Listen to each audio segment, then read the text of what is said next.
Тарихча мына кайненелерге айта турган маселе, кайнененин камырынан деген сөз бар. Анан келиндер келгенде эле апасы үйрөтпөптүр, палан түкүн экен деп жамандабаш керек. Иш кылганды билбейт палан түкүн деп, ошону үйрөтүп алуу сиздин мойнуңуздагы милдет. Анан бул бала жаңы үйлөнгөн, ал деген аны билбейт. Ошого сен аялың айтпайсың, аялың мындайды айта берген туура эмес бул.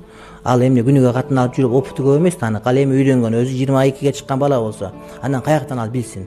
Апасы менен аялдын ортосунда кыйналып, чайналып, балдарды орукчан кылып, келисе кылып коюп атасыңар, урматтуу энелер. Ошон үчүн силерге айта турган маселе, келин келгенде балага таштабастан өзүңүз боруңузга тартып, кызыңыздай кылып, кызым кел деп үйрөтүш керек. Камыр кылганды, нан жапканды, башканын баарын үйрөтүп алыңыз өзүңүз. Аны балага таштап коюп, айт аялың андай мындай деген таптакыр бул келесоолук, акмактык бул деген ошол өзүнүн чоңоюп калгандыгын билбегендик болуп эсептелет да. Көп ушундай апам ушинтет, анан аялым ушинтет. Мына өзү таап бергенге эми кайра өздөрү ушинтип атат. Кайната кандай кийлигишет келинге деген. Кайната кайненеге айтсын, кайнене акырын чакырып алып туруп, кызым деп айтса боло берет. Ошон үчүн кайнененин камырынан деген сөз бар да.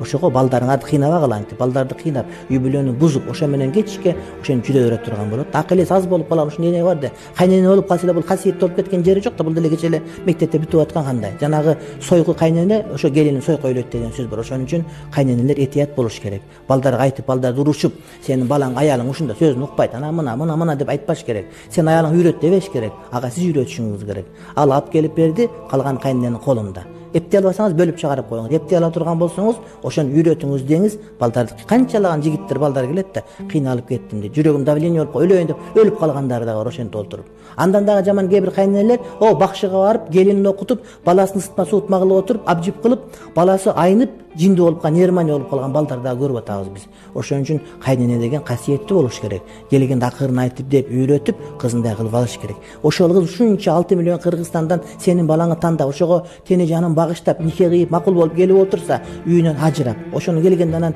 өксүтүп бөлбөстөн, ошону бала кылып тартып алыш кайнененин колундагы, кайнатанын колундагы иш болуш керек, урматтуу бир туугандар. Бул мындай кайнене болуп, кыйын болуп, акыл үйрөтүп, андай ал деле сенин кызыңдай кыз, сенин кызың кантип келсе кантип кожолот болосуң сен. Ошого мен айтат элем, кайнелер ушундай кылган туура эмес. Туура, кээ бир жаман келиндер бар, башкалар бар. Алардын давасы жок болот. Бирок негизинен ушундай келген келиндерди кыйнап эле ушинтип балдарга айта берген кайнелер туура эмес. Өзүң үйрөтүп ал бардыгын. Жете эле колунан апар ошого, эртең ошонун колунда каласың деген сөз болот. Анан кайната кийлигишпеш керек. Кайната билмесин укмаксан болуп, нары бери басып, ой деп коюп жүрө бериш керек. Эмне деген сөз болду, урматтуу бир туугандар? Жанагы ошто бир сөз бар, катын келаш деген сөз бар. Ошол жана аялдар ишине кийлигишип, ызы чүгүлө бергендерди. Таптакыр болбогон маселе.